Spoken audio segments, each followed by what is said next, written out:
Here I have one of my students, Steve Casaza. Been working with him probably about 6 months to a year, and uh, when he first came to me, his he was a bit steep and across the line at the top of his backswing.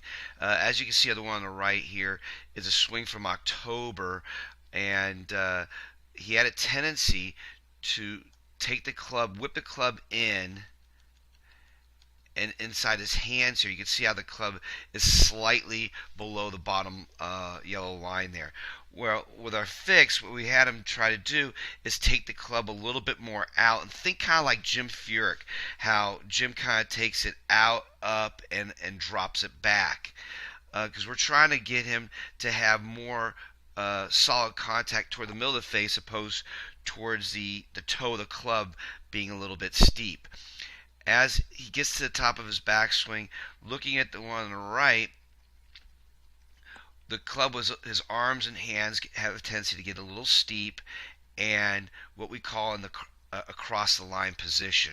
Not saying he couldn't play from there. A lot of great players can play from across the line, but for him to be able to hit the ball more solid and have the body be to use the body a little bit more effectively on the downswing, I needed to get him more on plane at the top. As you can see, the one here on the left, his left arm, his hands are below the top yellow line. The club is in a good on plane position there, and on the downswing, what he's going to do, he's going to drop it back, and then from there, he's dropping it on plane, and he's rotating his body back through.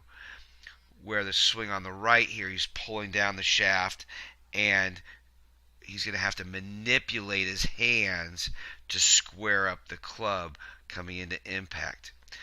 Well, he does a great job on the swing on the left, keeping the club on plane. You can see the path line goes right down the line, where the swing on the right, because he was across the line, shot the club out to the right, very in to out swing path, and the one on the left, he continues to rotate through, and the shaft is really on plane. It went on the through plane going through, where the shaft here on the right went up towards the yellow line, which is very typical of an in-to-out path, to a nice balanced finish. So if we're going to see this again all in one motion, you can see how Steve takes it out, up, drop back, and rotate through the shot. Great work.